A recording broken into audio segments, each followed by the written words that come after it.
This is Ari Koretsky, and welcome to Jews You Should Know, introducing the broader community to interesting and inspiring Jewish men and women making a difference in our world.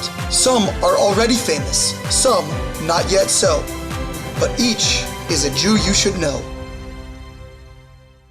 We are here with Ambassador Ron Dermer, Israeli ambassador to the United States of America. How are you, Ambassador? I'm great. How are you? Doing wonderful. Thank you so much for squeezing us in a very busy agenda. I know Israeli politics is always keeps you on your toes, I'll bet. Well, not much politics, but Israeli diplomacy keeps me on my toes. Diplomacy, yeah. Fair enough. So, Ambassador, as we're doing with all of our guests, some wonderfully inspiring figures in the Jewish world, really trying to get a sense of where. Why did you invite me to be on your show? Well, you know, we had like kind of an open week, so. I see. So tell us a little bit about where you're from, what your upbringing was like, and to try to bring us up to speed on how you got to where you are today. You want the short version. Well, I was born and raised in Miami Beach, Florida. I was born in 1971, went to a Jewish day school, the Hebrew Academy, affectionately called HAM, Hebrew Academy of Miami Beach. Alexander Gross, is that what it's called? Yes, Alexander Gross, and I actually remember Rabbi Gross very fondly. He passed away, I think, when I was 7 or 8. I remember the day. It's one of my earliest memories that Rabbi Gross passed away. He had this infectious smile and was just a wonderful man. And I think it was the first Jewish day school south of Washington, D.C. that opened up. So anyway, I live only about a block or 2 blocks away from the school, and I went there from the age of 2 to nursery school. Till after senior year. So I was there for 15 years. Wow. At the same school. How they survived me, I don't know. But I enjoyed it. I thought it was a great place and had a few wonderful teachers there. And when I graduated, I went to University of Pennsylvania. I went to the Wharton School of Business there. The reason why I applied to Wharton, that's an interesting story maybe for some of your listeners, because when I was 16, I think it was, a best-selling book came out written by this billionaire entrepreneur called The Art of the Deal. This is true. And I read it because I'd never heard of the school warden, but the now President Trump, then it was just entrepreneur Donald Trump, wrote this book, The Art of the Deal, and spoke about this unbelievable place. He called it the best business school. This may surprise you. He actually referred to it as the best business school. And it's actually the only, I don't know if it still is, but then it was the only Ivy League business school. And he said it was great, and he learned a lot there, wonderful school. And that's how I got interested, because I wanted to go to business school as an undergraduate. And I applied there, got in. I actually went to summer school there before, I think after my junior year, and did well there. And then I applied there in my senior year. I got in. And I was 4 years at University of Pennsylvania, majored in finance and management. There. I might have also had something in political science. I can't recall. And after I finished at Penn, I took a trip to Israel for 7 weeks. I'd been there twice before, once when I was 5. I don't have many memories of that. And the second time when I was 12, the year before my bar mitzvah, I went with my family on a sightseeing trip. And I went there after college with some friends from college and was there for sort of 7 weeks. And that probably had a big impact on my trajectory. That's great. And I just wanted to circle back to your time in Miami. It sounds like it was a very rich Jewish upbringing. Was it an upbringing that was suffused with a lot of pro-Zionist ideology? What was the relationship to Israel at that time? Well, you should know, or I guess your listeners may not know, that I'm the son of a Sabra. So my mother was born in pre-state Israel in Gedera. So I had that the U.S.-Israel relationship, you can say, is hardwired into my DNA, actually, because my mother was born and raised in Gedera, and she came to the United States as a teenager.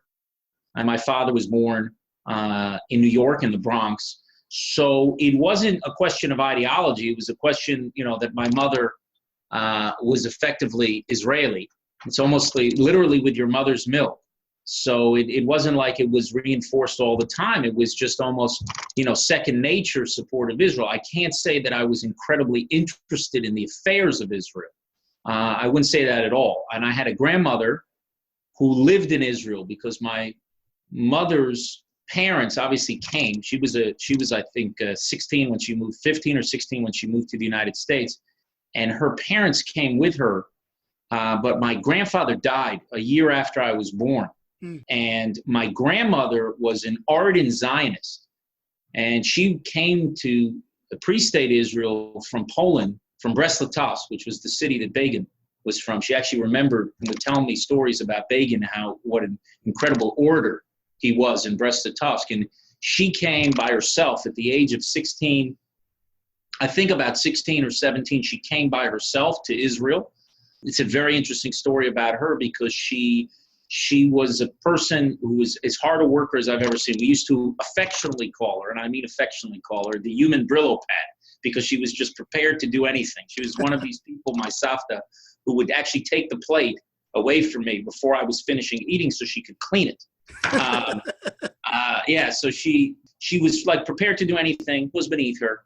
And she came to a kibbutz, I don't remember which one, now with the Gordonia movement, which was a labor Zionist movement in this would be I think the very late 1920s or the very early 1930s, maybe 1930, 1931. And she came to a kibbutz and she said, look, I'll do anything, but I'm not going to work on Shabbat. Wow. Yeah. And of course, they tried to put her to work on Shabbat in the first week she was there. She refused. And then she went and she worked in a restaurant next to Gedera. That's how she ended up there. And that proved to be a very fateful decision, her determination to keep the Sabbath, because that's how she met my grandfather. She met in this restaurant on the road next to Gedera. He was from Germany. He had left Germany I think at a fairly young age. I think they wouldn't let him play on the soccer team. This is probably 1932, and he's from the southern part of Germany, around 1932, and he understood that things were not going to be very good for the Jews in Germany at the time, so he left and he came to what was then referred to as Palestine. And he met my grandmother on the road there, literally, and she was working in this restaurant, and they got married and had 3 children, my mother being the second one. So for me, I had a grandmother who was living in Israel when I was growing up. She would come visit us usually on Passover, and usually, that's how I fell in love with chalva, because she would always bring a lot. Of course, on Passover, you can't eat it, which makes it much more problematic. So you both want it and you can't eat it, which is a terrible combination. But growing up, I had this Savta who was in Israel. So I was connected to the country, and I wouldn't say that Zionism was an ideological affair. It was a family affair. It was just part of my identity. And my mother, I suppose, from time to time, would try to explain to me different things that were happening. But it wasn't a huge political focus of my life. And even when I went to college, I was very supportive of Israel because of my mother, but I didn't get involved in all the debates, and they weren't like they are now at that point. This is the early 90s. It wasn't as intense. I did have a couple of moments during my college years at the University of Pennsylvania, but I suppose my political awakening regarding Israel really came probably in that trip that I came after I graduated college and visited for those 7 weeks. So you took this, it sounds like a landmark trip with some friends, 7 weeks in Israel. Was that through a particular organization? Was it a program? Was it just sightseeing? What were you doing? And how was that identity forming for you? So it was not with I did attend some program. I think the program was called Israelite. It was Rabbi David Aaron. Sure. The old city, sure. Still exists. So yep. I went, that was more for my friends than for me, because I had a fairly solid Jewish education growing up, and my friends who I went with were Jewish, but they had a basic Sunday school education. So for them, that was important, but I sort of joined them on this program, which I think was maybe 3 weeks, and then we sort of traveled around the country. But what I remember about it, you have to understand, and I suppose your listeners would understand the time. This is in 1993. So this was sort of the end of history. Francis Fukuyama wrote an article, after the Soviet Union had collapsed, it was the end of history. There were not great political debates in the United States at the time. It wasn't like it is now, because it was before 9/11, which sort of returned the United States to history. Of a decade after the Cold War, where there weren't really great issues. It wasn't great foreign policy issues. There were not great economic issues. There were not even great social issues. It was before a lot of the political debates that you have today, because the civil rights movement was, behind by a couple of decades. And a lot of the new social issues that have popped up were not as intense then. And just to give you a sense, or your listeners a sense of what it was like, in 1996, if I remember correctly, the United States had an election, and the two biggest issues were school uniforms and midnight basketball. How much would you like to live in a world where the greatest issues facing your country would be midnight basketball and school uniforms? So things have changed. And at that point, what attracted me to Israel was that it was a country that, in my view, had all these exciting things happen. It was very young. All of its big decisions were in front of it. I got much more interested in public policy in Israel and the issues that Israel was facing. I also was struck very much of the intense infighting within Israel that I found very, very disturbing, I have to say. I was a nice Jewish boy who grew up in Miami Beach. I had my family sort of all across the religious or observant spectrum, if you have. I mean, I had a mother more religious and never cooked on a Shabbat, didn't drive on Shabbat. My father was not observant, and also had grew up with a kosher home. My sister is even more observant than me today, and I consider myself Orthodox. My brother is not observant, and also and my family's sort of all over the spectrum.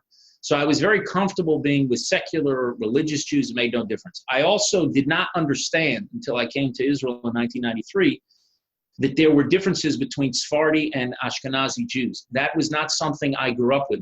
I only knew two differences. I knew that Sephardi men put a daled when they put on their tefillin, on their arm, and Ashkenazi men put a shin. And the other thing was that they had a talis after they were bar mitzvahed, and Ashkenazi men would only wear a talis after marriage, which I always thought was worse for the Sephardi men, because then people would not know who was single. That's right. You don't know who's set up. But I never understood that this was that this even could be a political issue, because to me there was no difference really between Ashkenazi and Sephardi, although they have much better food, I have to say. But I didn't even understand that there was a difference. And then to come to Israel and to see the differences between Ashkenazim and Sephardim, that was a wedge issue in Israeli politics, to see secular and religious tensions were very high. This is right a few weeks before Oslo. And just to see a lot of the cleavages in Israeli society, in their politics, I was really struck by that. And Israel is also, if probably most of your listeners have been there, but for those who haven't, Israel's definitely the most exciting place in the world. I said in last Rosh Hashanah in the speech that I gave here that this is very hard for me to admit as Israel's ambassador, that for the first time in 69 years, Israel has become a more boring place than America. But that's a rarity, right. Just because of the news cycle and how exciting things are. A lot of people would probably like to see a lot more calm. But in Israel, things are extremely exciting. I always say to explain it to Americans about Israel that Israelis actually go to Manhattan to unwind and relax. It's hard for people to understand that. But for Israelis, they'll tell you that that's true. So very exciting place, a young country, all of these big issues in front of it. And here I was, somebody who was very comfortable in different worlds where there were a lot of fighting in between those worlds. And I started thinking more and more that I wanted to contribute in some way to the country. I don't know if in 93 I'd already made a decision to make Aliyah. I would say not, but I definitely started to take a much greater interest in Israeli political affairs. It ratcheted up dramatically from next to nothing to almost, everything. And the more I learned about Israel, the more disturbed I was by the maligning of Israel, right. Which is something that I had been exposed to a little bit by my mother in the years previously. But the more closely I followed events in Israel, and the more I saw how those events were reported, and this constant maligning of Israel, the more I actually felt that I wanted to make a contribution to Israel and essentially put my big mouth in the service of the state. So it was more and more thinking about, I never thought that I'd be ambassador or something like that. I just thought, hey, Israel's being disparaged. a lot of these internal struggles, which I felt very comfortable, trying to help bring different people together, but also the maligning of Israel that was no question that instilled in me a sense of wanting to learn more, to defend Israel more. And I think one thing led to another. What I really find striking is that the very quality of Israeli society that repels so many people, that sense of strife, polarization, actually magnetized you. What do you think about your kind of composition made that the case, that you wanted to sort of run towards the fire instead of away from it, which many people do, unfortunately, in today's world when they see how much difficulty there is among people, among different factions? The polarization, attracted me in the idea that, hey, maybe you could play some useful, positive role in helping to, bring people together. Because, secular and religious communities at that time were really, at each other's throats. And as I said, the Ashkenazim and Sephardim, all these fissures within Israeli society. So that connected me to it. But it's also understand Israel's a country that literally is fighting for its life, and not just fighting for its life, the very right to survive Israel has to fight for.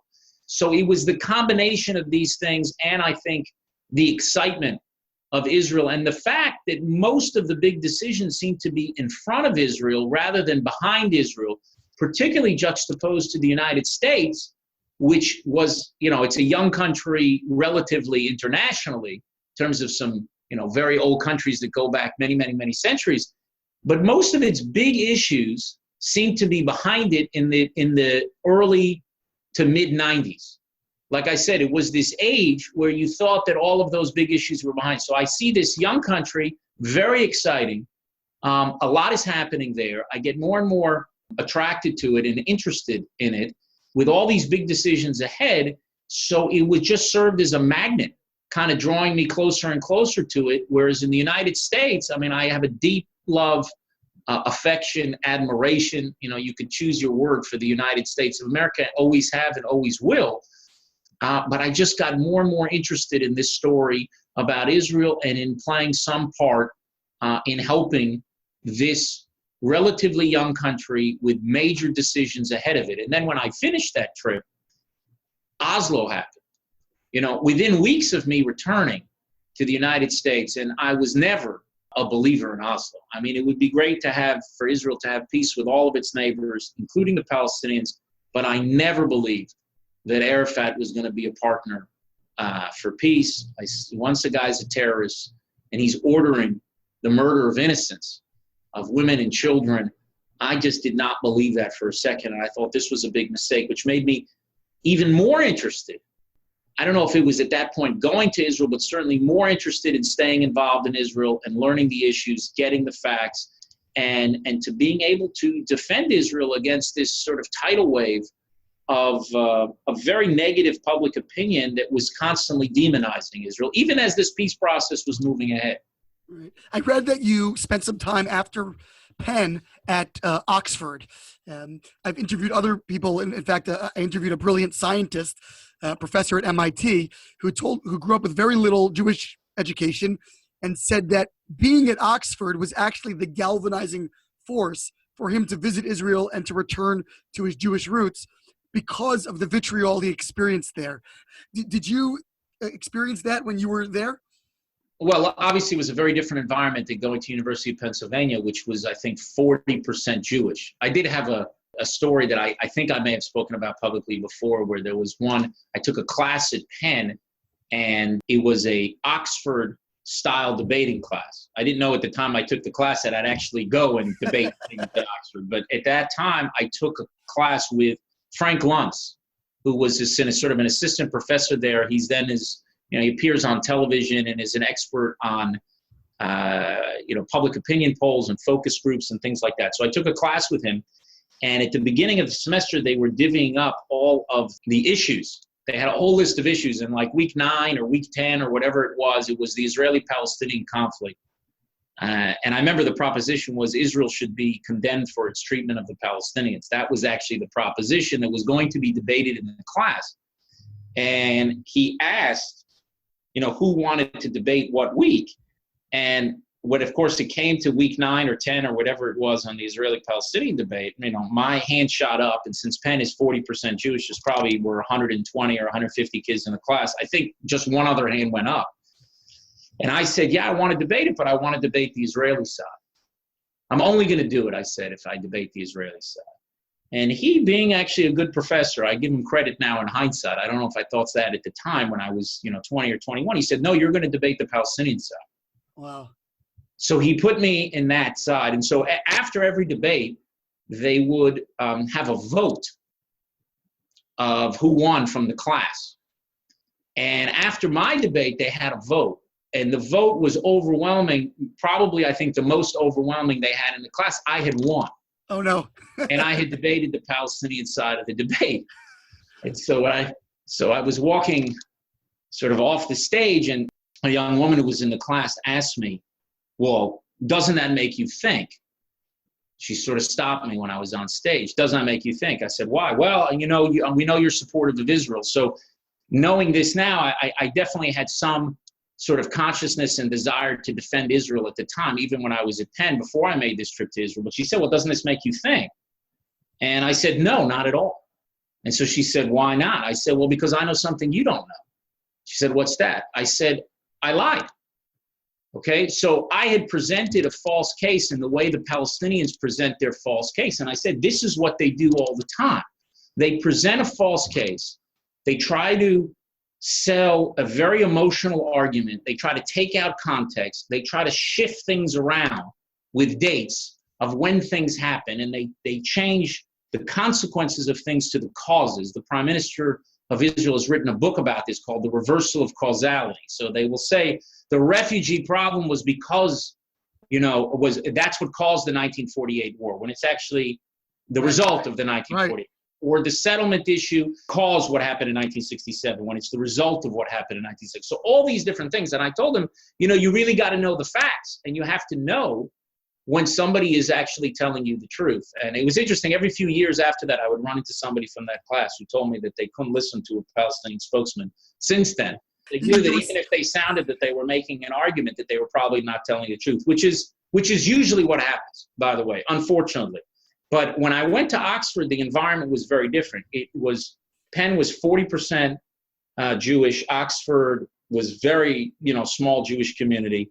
When I was there, that was after I had made this trip to Israel. I had worked in Washington for a year for this actually same professor, as fate would have it, this Funtz. That's who I worked with after I graduated for a year, which actually is one of the reasons why I ended up dealing with in Israeli politics after I graduated Oxford, is because of the time that I had spent with Frank Luntz. But when I went to Oxford, to your question, I definitely had a very strong consciousness. I remember I had a giant Israeli flag up in my room. This is in October 1994, and a guy who lived right next door walked by, and he saw the Israeli flag, and he came in, and he was the son of the Jordanian ambassador to the UK. We became very good friends. I don't know if he wants to admit that now. I hope no problem with it, but yeah, a wonderful guy. But I was seen as, the guy who was the defender of Israel there. And I think in my college at Oxford, which probably had couple hundred people, I don't think there were more than 5 or 10 students there who would be Jewish at the college. So it's a very different atmosphere. I can't say it was incredibly hostile. It certainly wasn't friendly towards Israel. I don't think it's what it is like today on campuses. And a lot of people knew where I stood, and not everybody was looking to pick fights with me at Oxford. But it definitely created a sense of pride in any chance I had the opportunity to defend Israel or to speak about Israel. I did, and I became the president of a very big Jewish society, the L'chaim Society. That's Shmuley Boteach. Yeah. You're right. And the president of that society, I think a year before me, or a year and a half before me, was Senator Booker. Then it was Cory Booker. Right. So we shared that in common. We were both the head of this Jewish society. So I had I've always had a very strong pride in my Judaism. I'd say that at Oxford, I had not only pride in Israel, but much more knowledge about Israel. And that grew day after day. And with that knowledge actually grew the sense of pride that I had in the country. And I think my desire to more and more contribute to it, more and more get involved. And I started working in Israel, in Israeli politics, actually, when I was at Oxford. After my first year at Oxford, I started to work in Israel. Did you make Aliyah right away, and what was your early time in Israel spent doing? No, what happened was, I mentioned that I had worked for Frank Luntz when I was a year.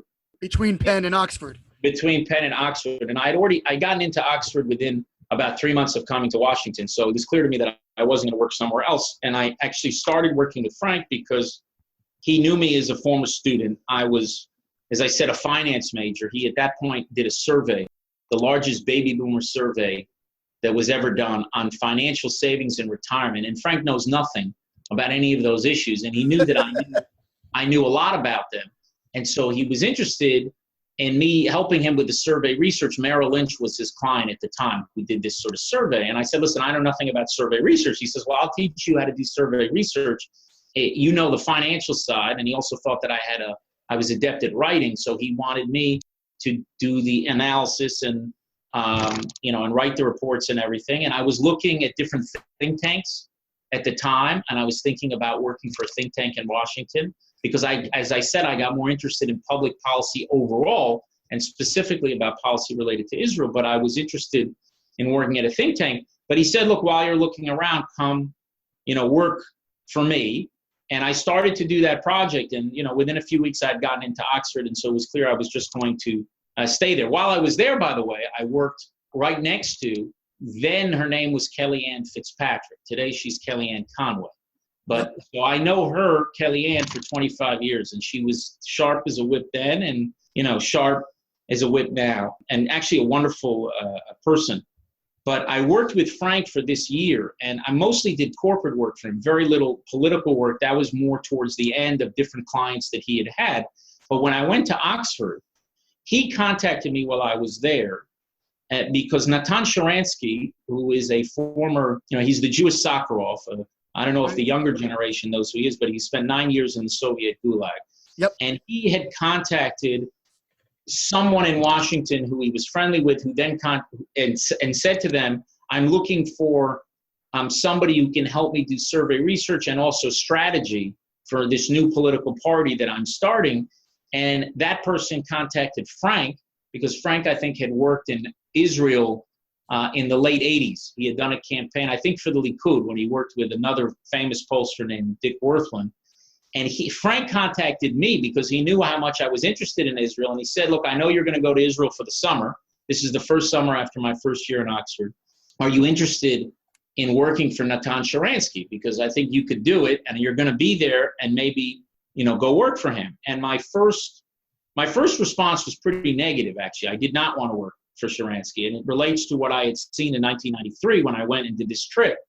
Because I said, well, we got Ashkenazim and Sephardim fighting, we got secular and religious, and then you got left and right, and you got Dove and Hawk, you got all these different groups at each other's throats. The last thing we need is another fissure in Israeli society where you have veteran Israelis and new immigrant Israelis. So he had this whole idea, Sharansky, is going to start a party of new immigrants.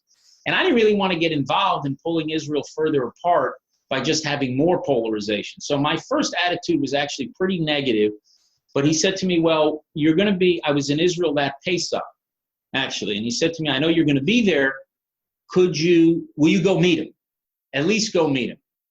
And Passover 1995, I met Natan Sharansky for the first time. And it took me all of about 90 seconds to realize that he was a great man, that somebody like this usually doesn't go into politics. I had said to him something in the first meeting, a line that he has since stole from me without attribution, I have to say. I said it would be interesting to work for you because usually, people first go into politics and then go to prison, and you're reversing it. So you're first going to prison and then going to politics.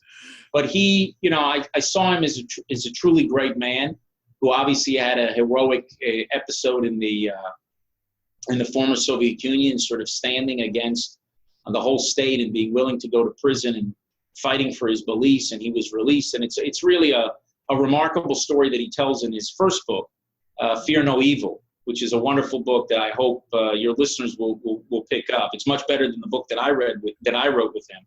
But that's truly a great book, and he was a great man, and I realized that right away. So I was very interested in him, and I asked him actually in the first meeting that I had. I said to him, you know, you're going to be a victim of your own success because you're trying to create a new immigrant party in Israel, and what you're saying is you want to integrate them into Israeli society. And one of the reasons you have these fissures, particularly between Ashkenazim and Sephardim today in Israel, is because you didn't have political representation for the Sephardi community in their first years when they came to the state.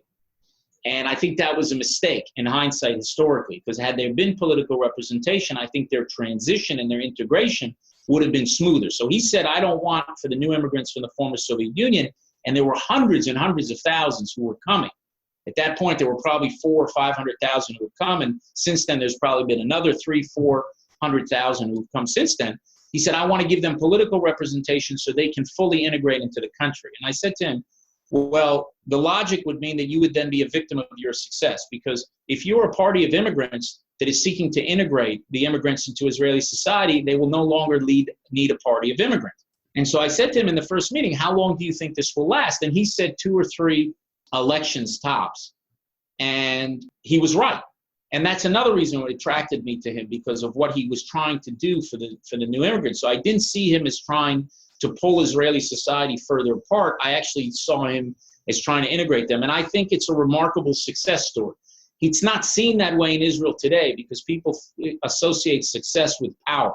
So if you're powerful and you've got a lot of seats and you stay on the political wheel for ad infinitum, you know, you're seen as being very successful. But Sharansky's success was at the political level to help and facilitate those forces that were happening lower down, where the new immigrants were integrating, they were going into high tech, they were going into medicine, they were taking their place in Israeli society by them having political representation as at a key moment in this transition. And I think he was very successful, and he achieved his objective. I would say the immigrants from the former Soviet Union integrated into Israel faster than any immigrant population in Israel's history.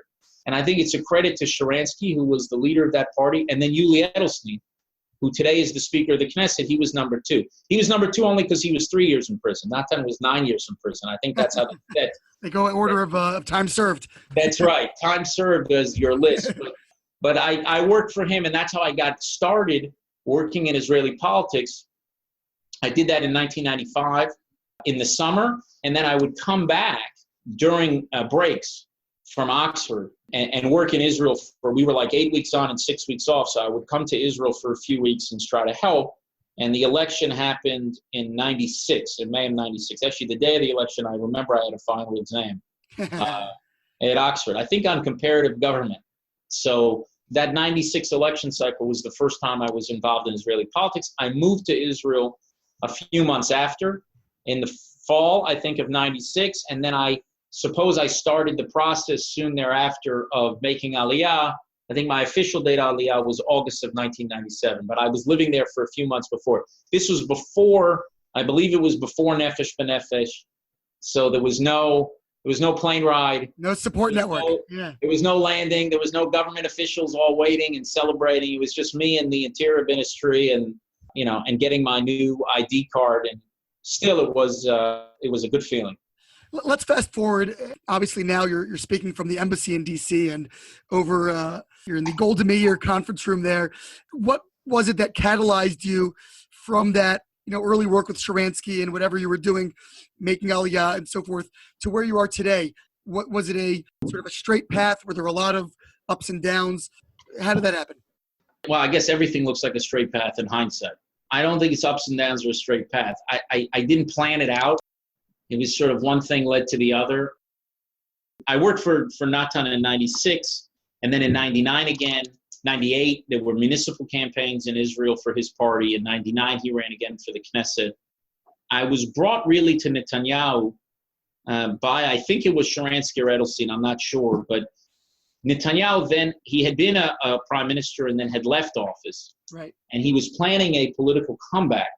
And he wanted somebody who had a good understanding of the Russian vote in Israel, the quote-unquote Russian vote, which are the immigrants from the former Soviet Union. So in Israeli parlance, they're talked about the Hakola Russi, the Russian vote. So they had been decisive in a number of election cycles. They were decisive in 92 in electing Rabin. They were decisive in 96 in electing Netanyahu. They were decisive in 99 in electing Barak, a prime minister. And so this was 2000.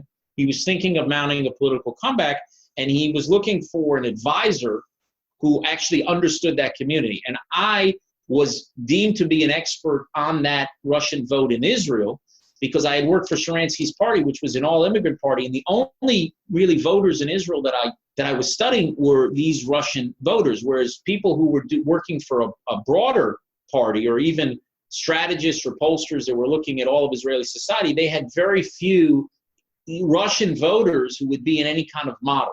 So I had a very good understanding of that community, and I think that Netanyahu must have reached out to either Sharansky or Edelstein and said, look, I'm making a comeback, and do you know anybody? And they recommended me to go see him. And then so I met him, and right away, we sort of hit it off. We saw the world economically, diplomatically, on most issues. You know, social issues are not big issues in Israel to begin, but all of the big issues that Israel deals with, you know, I saw the world as he did.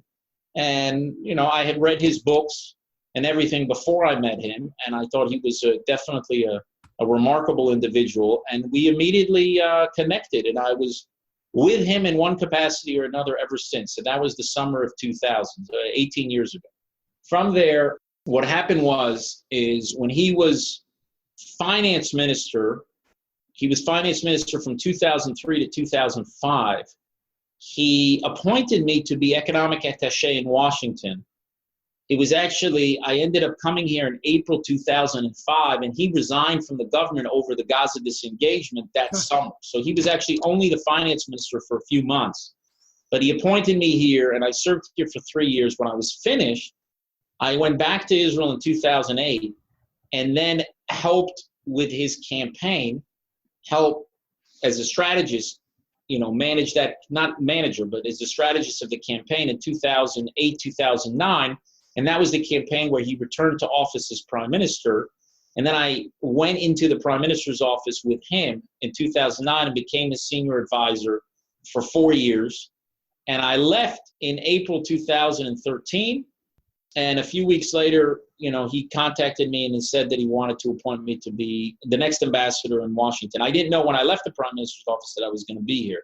So I can't really map out a trajectory. I wasn't thinking of the next job. I think that he had, confidence in me, and I certainly believed and continue to believe strongly in him.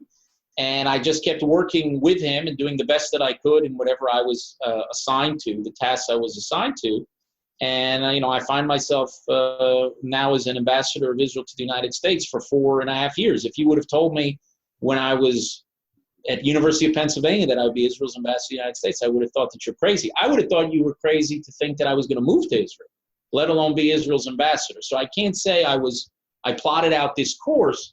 I just tried to really serve the best way that I could in the positions that I was in. And I was blessed, I think, to have two mentors who were two unique people, other than my mother and father, who was probably my finest mentors. But I was blessed to have Natan Sharansky, who I worked with and then later wrote a book with about democracy, which are Natan's ideas. I just translated Gulagian Russian into American English. And also Netanyahu, who is, not just a formidable statesman, but he's a thinker.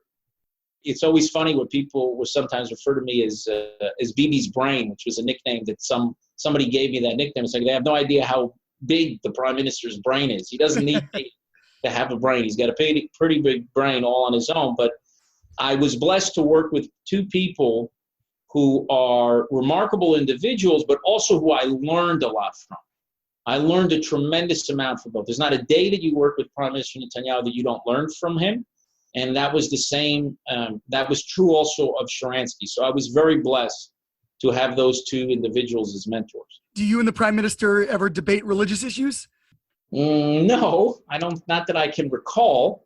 I mean, the prime minister, one of his sons is religious. Is one of his sons, the younger son, Avner, was Israel's national Bible champion. I've heard that, yes. It doesn't actually come from Netanyahu's side of the family. It actually comes from the prime minister's side of the family. It actually comes from his wife Sarah's side of the family, because all of her brothers were national Bible champions. All really? of them. Her father was one of the greatest Tanakh teachers in Israel. So he prepared his own children to be these national Bible champions, which is remarkable. And he prepared his grandson to be the national Bible champion. But the prime minister, he learns every week. He studies the Parsha with his son, Avner. And I've seen many times where I've, had to come to the house on Shabbat or something, and he's either finishing or starting, and they religiously, literally take that time away. And he goes with the Parsha with his son. And as he said, I think many times, at the beginning, he was teaching his son, and then eventually his son was teaching him. But religious issues, in Israel, it's a little bit different because it's not debating theology. You got a lot of issues that are tied up with Israeli politics because you have religious parties and stuff. Right. But I think he's respectful of religion. He's had religious aides and advisors who've worked very closely with him. He's always been respectful about that. But debating religious issues, I don't know if I probably have had, because I've had so many conversations. There's thousands and thousands and thousands of hours where I've talked to him. But I can't remember off the top of my head when we were actually debating, a religious issue. He's a more lenient rabbi. He's definitely a lenient rabbi. He'd be on the Hillel side, not on the Shammai side. It started to bring things to a wrap. What have you learned about yourself being ambassador? I imagine it brings out so much, so many skills that it must force you to uncover, to employ. What have you learned about life and about yourself in this role as ambassador to the United States? That's a good question. I don't know. I'm not somebody who thinks about questions like that day in and day out. I kind of just try to move ahead and do my job. I've learned probably that I can take a punch, for sure. You never know that because when you're such a focus, and there were different periods where I had to do what I believe was right for the country, and you could have to face a lot of criticism. And there's, I guess you never know when you're in the arena and you're facing that criticism, whether or not you can face it. And it doesn't really make me lose sleep, particularly when I know that I'm doing what is the right thing for the country. So that I thought that would be the case, but a lot of people aren't tested with that because you've never faced it. So when you have, piling on both sides of the pond, and this came to the fore more than anything else, probably in the Prime Minister's speech to Congress, which to me was the highlight of my time as ambassador, the moment that I'm most proud as Israel's ambassador. And when I said that like a year after, people were shocked that I had said that. But it definitely was, because the Prime Minister, in my view, fulfilled his most fundamental obligation to speak out on a matter that affects the very survival of Israel. And to not have spoken out would have been derelict, I think, in the responsibility and duty that he has, because Israel, as I've said publicly, one of the gifts that Israel has given the Jewish people is a voice. We used to have to beg others to make our case, and now Israel can make its case, and that's something new the Jewish people didn't have. We used to, if you go back to the Holocaust, but this was true well before. But if you look at the Holocaust, you had Jews who had to beg, Polish diplomats and officials to make their case in the corridors of power in Washington. And this change to being a sovereign country is a change that a lot of people, they still don't even understand what it means when I say Israel has a voice. Because, I'll run into Jews in different communities around the country, and invariably somebody will come up, I'll give a speech somewhere, and they'll say, I know a guy who knows the senator, and maybe I can put you two together. I say to them, I appreciate it very much, but if I want to speak to the senator, I'll pick up a phone and call the senator's office and try to speak to him. And they'll speak to me, and not because, of who I am, but the country that I represent. I'm Israel's ambassador to the United States. The most remarkable thing about being Israel's ambassador is that Israel has ambassadors, that the Jewish people have ambassadors that can speak up, whether that means in a meeting in Congress, or if that means, to go and defend Israel on CNN or the BBC or somewhere else where we have to make our case. But that's something that's new in the history of the Jewish people. And to me, it is such a unique privilege to be able to do that. And I think about the thing that crosses my mind literally every day, I would say, with all the problems that you read about in the newspapers, is I think to myself, our grandparents and their grandparents and their grandparents, going back 100 generations, would have given anything to trade their problems with ours. So we Jews have a unique capacity of seeing the glass as 1/16 empty. We shouldn't. We are a uniquely blessed generation that we are living at a time when there's a sovereign Jewish state. We are blessed to have a voice. We are blessed to have a refuge in Israel that can take in Jews from all around the world. We are blessed most of all by having the power to defend ourselves, which is something new in Jewish history. In Jewish history, we were prominent and we had no power, which is an extremely dangerous combination. And you have to understand also the difference between influence and power. Power is ultimately the ability to defend yourself, the ability to speak up for yourself, the ability to allow a Jew from anywhere around the world to show up tomorrow and become a citizen of the state. That's power.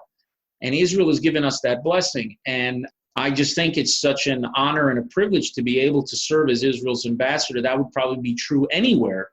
But to be able to serve as Israel's ambassador to the United States, the land of my birth, and also a country that I deeply admire and love, is just a unique experience. And feel very fortunate that the Prime Minister had the confidence in me to put me here. And I'll continue every day to do whatever I can to strengthen, to both, advance Israel's interests. You always have to remember that you're Israel's ambassador to the United States. It's very important. I never forget that. And the second thing is to strengthen the relations between the United States and Israel, which today I can tell you are stronger than ever. And I think actually are going to get considerably stronger in the years ahead. So I think the finest days for the U.S.-Israel relationship are still ahead of us, which is great news. Amazing. And final question is just to bring it full circle. You mentioned that, early on, what really brought you to Israel was seeing those fissures, seeing those that polarization, and wanting to do something about it, wanting to mend those fences. Where do you see the state of the Jewish people today in that regard? Do you feel like the society as a whole is closer? Do you feel like some of those fissures are eroding and unity is developing, is blossoming? Or do we still have a long way to go in that regard? Well, what gives me so much confidence about the future is that I have some knowledge of the past. Only if you think the world began yesterday do you start looking at all these problems and, as I said, seeing the glass as being 1/16 empty. We're a 4,000-year-old people.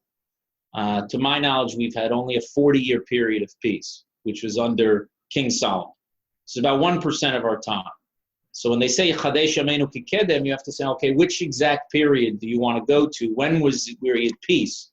And one of the things I always say to the Prime Minister when there's an occasional day, this may surprise your listeners, but every once in a while, people are less than grateful for the Prime Minister's leadership.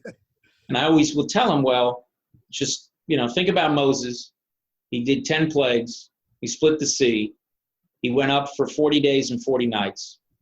And he was 8 hours late and got a golden calf. So we're a very, tough people to govern.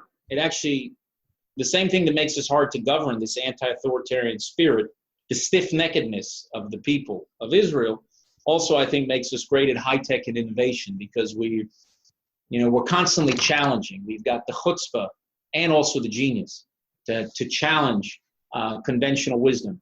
But the idea that the Jewish people were some united nation in the past and everyone stood around in a circle and sang Kumbaya, it doesn't come across in Jewish history. The Jewish history is periods of, I would say, disunity and great disunity and dangerous disunity. It's like on a spectrum of disunity. We never had that period where everyone together, except for that 40-year history. I mean, you would think There was a generation who witnessed miracles. How could that have changed so fast? How could there be so much disunity? How could there be a Korach? How could there be infighting? But it's always happened. We have, of course, the Talmud tells us the destruction of the temple was because of disunity among Sinat Chinam, but also disunity among the Jews. So I think to look back at Jewish history and to say, oh, that was so wonderful, that time that you had before, I don't accept that. And I think this period of Jewish history, as I say, is one where we are uniquely blessed to live at a time when there's a sovereign Jewish state. What we had in the past was great powerlessness. And, you know, whether you were united or not, I don't know if that would have helped you defend yourself against your enemies. And what we have, because we have the sovereign Jewish state, we have so much more to lose. Disunity right now can be far more dangerous because we have this sovereign state of Israel. And that means unity both within Israel, it means unity between Israel and the diaspora, to do whatever we can to maximize that unity. And what I have tried to do as ambassador, frankly, is to remind people a little bit about that history.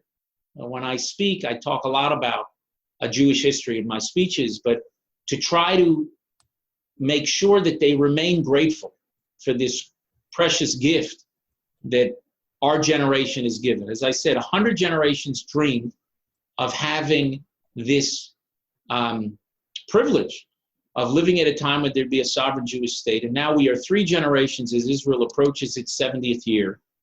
3 generations have had the privilege of living that dream.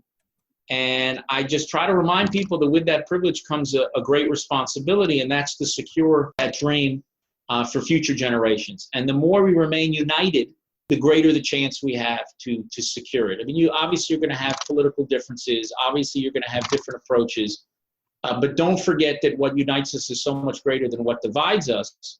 And as long as I think we can keep focused on that and remembering our past, remember the mistakes that we made, remember how blessed we are in the present, I think that will enable us to secure the future. Well, Ambassador, you've spoken about us expressing gratitude for the amazing gifts we have today. We are certainly full of gratitude for the incredible service that you do for the Israeli people and for the Jewish people as a whole. I'm so grateful for your service and for your time, for your advancing of the most important and cherished causes in our lives as Jews. May you go from strength to strength and continue to represent the Jewish state and the Jewish people in such a brilliant and wonderful fashion. Thank you so much. Thank you. This has been Ari Koretsky on Jews You Should Know. Please visit us at JewsYouShouldKnow.com and subscribe at iTunes, Stitcher, or wherever you consume podcasts. Find us on social media at Jews You Should Know. If you'd like to become a supporter of this podcast, we would greatly appreciate that, and you can do so by visiting patreon.com. That's patreon.com/Jews You Should Know. Finally, if you have enjoyed this podcast, please leave us a review so that we can continue to grow and introduce many more people to Jews You Should Know.